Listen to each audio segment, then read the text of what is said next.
Welcome to the Boomer Briefing Podcast, where we help you solve a critical business issue in 20 minutes or less.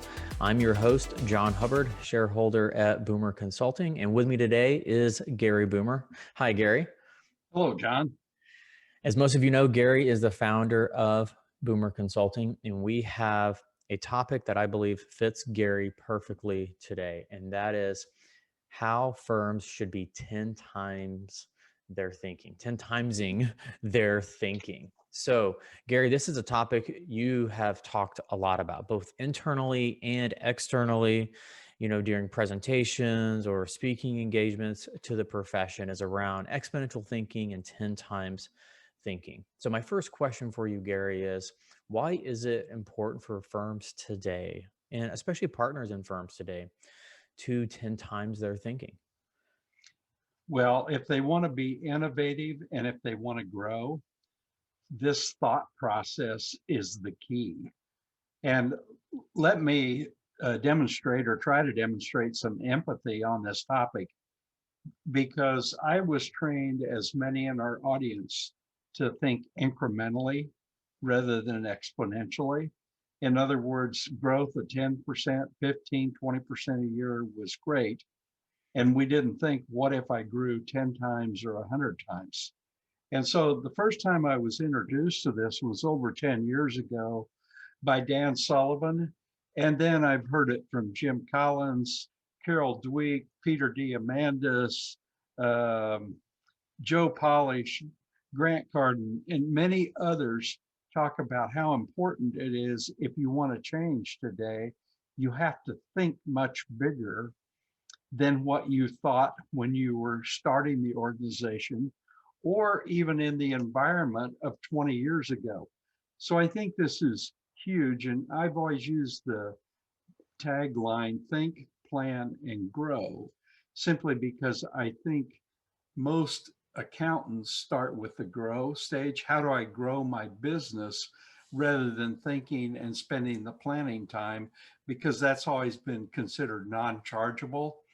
Whereas grow, you jump into charging people, producing revenue. So it's important to change this thinking. And I think innovation is a word that everyone's using today, but I want to make sure people are thinking innovation, not optimization. And exponential versus incremental. Incremental would be kind of the old Sally term that auditors, same as last year. Well, exponential is not just how we grow our revenue 10 times, how do we reduce the steps in the process by 10 times? How do we add 10 times value? How do we increase our capacity 10 times? That's what this is really geared towards. And that's why I think it's so important. And if you'll hear me on out as we go through this, I think you'll start to see that it makes a lot of sense in the accounting profession. And if you can do this in your own firm, you can teach your clients how to think 10 times, and that will provide you additional service opportunities. Right. Now, I've heard you a lot, Gary, over the years say firms need to think about their thinking, right? It's that first step in the think, plan, grow process. Think about your thinking. Just for clarity for our listeners, we hear 10 times thinking, that term used, and we hear exponential thinking. Is 10 times thinking and exponential thinking, are those two terms synonymous, or is there a difference between the two? I think they're really synonymous, but you have to be careful with the definition. Exponential, I think, is to the power of 10 or more, whereas incremental would be a percentage, one times, maybe two times.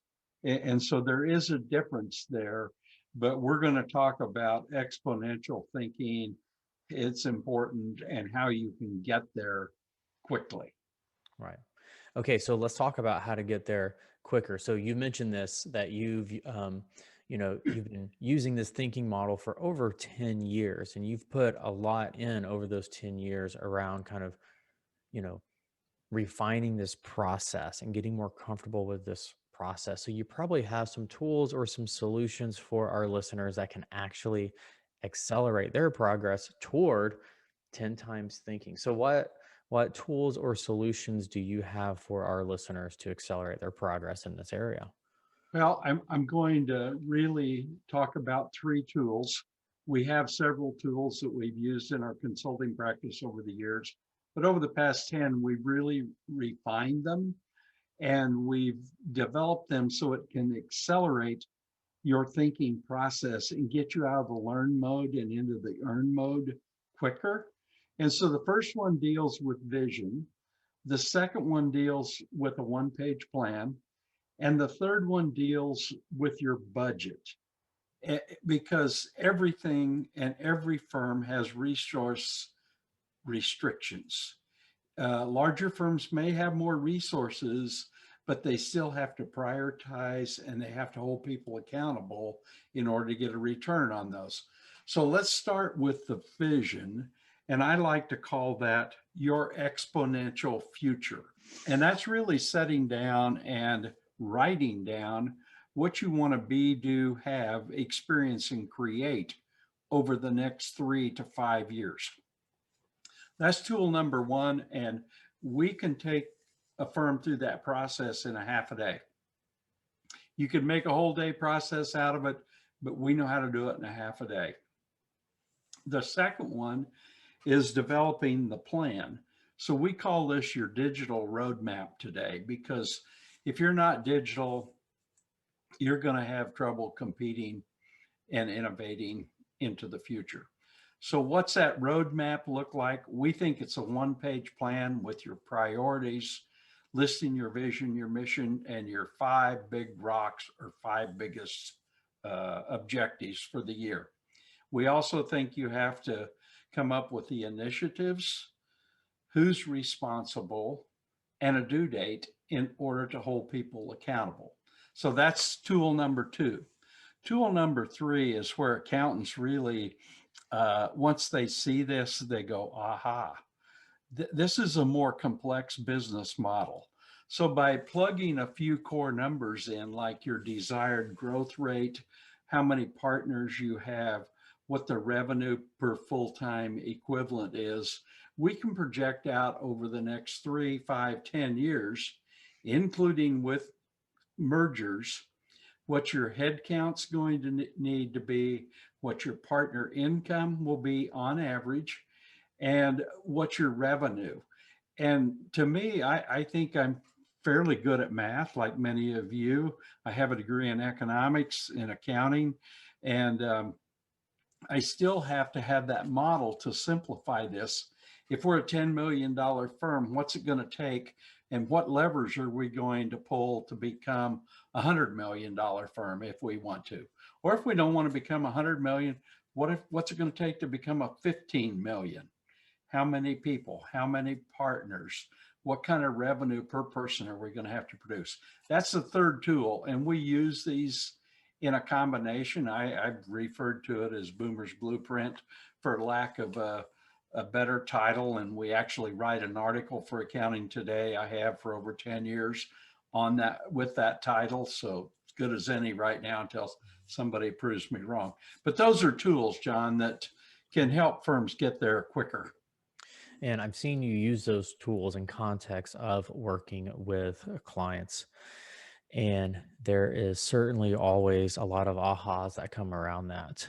And you will help them by using those tools. And if you're listening, reach out to us and we can give you some of those tools.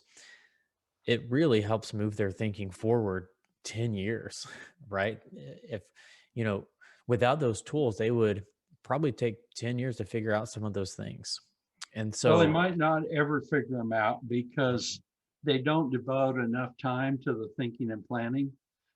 Most good accountants, and they're great accountants, tend to focus on client work and the client issues, and they'll solve those problems for the clients, whereas the firm is kind of last in line, and that's changing. And I would have to say that the pandemic has pushed our firm 5 year or our firms forward 5 years in their innovation. And the old saying, get out of the box and think out of the box. I don't think that's the case. I think that we were in a box and we were being squeezed, not being able to go to the office, the uncertainty of a pandemic. And so many firms became very innovative over the last 9 months. And I think sometimes, the old rules and the sayings may not apply for the future, but it's easy to always go back to those. Right. So you talked about some of the solutions and the tools. You even got into some of the benefits that firms can or will receive from doing that. Talk to us about how you see this being relevant outside the accounting profession. Well, I think it's all professions and even not for profit organizations. We just need to think differently today because of the technology that's there and also because of the client requirements. And I can tell you that in a client accounting services practice, the rules have changed.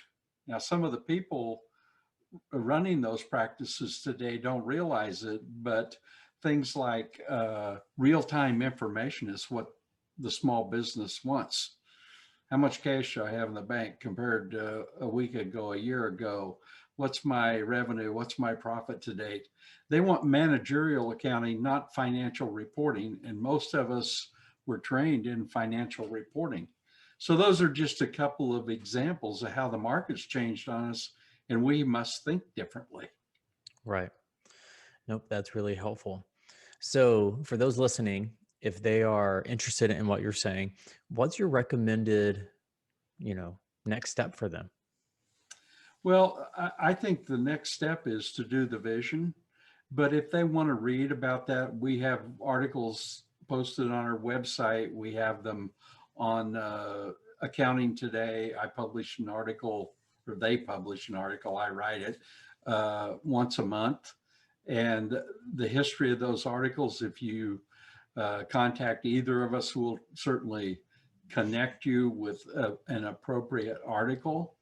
I think the big challenge for everyone today is how do I sustain success? And I think most of the accounting firms I know, almost all of them that we work, I would define as being successful. And how do I sustain that? And then how do I make sure I'm future ready so I remain relevant in the market? And I think success is something that when we talk about it, it's really personal. And too often accountants put a number with it. What's the income? What's your net worth? And things like that. But it's really personal. But here's what I will tell you about success as you look for people and you look for clients. The best clients and the best people out there, they have their own definition, but they will tell you that success is important to them. They will also tell you that they have an abundance mindset, not a scarcity mindset. And that's a big change of how you deal with the future and think exponentially. You must have an abundance mindset. And there is more abundance out there, yet the press writes about the scarcity every time. And then finally, I think success is your duty, obligation, and responsibility. And by that, I mean, if you're a leader, you're responsible for success. If you're an entrepreneur, you're responsible for your own success and the success of your organization. So I think this all ties together and connects together. So my encouragement would be, why don't you use these tools, accelerate this process? Because I've seen firms take 6 months to do a strategic plan, or they'll hire somebody to help them write a vision statement. And, you know, the plan and the vision statement are important, but the process you go through of communicating and developing this and building consensus is probably way more important than the final product. Right. And the tools will help you get there and kind of guide you through that process. So that's helpful.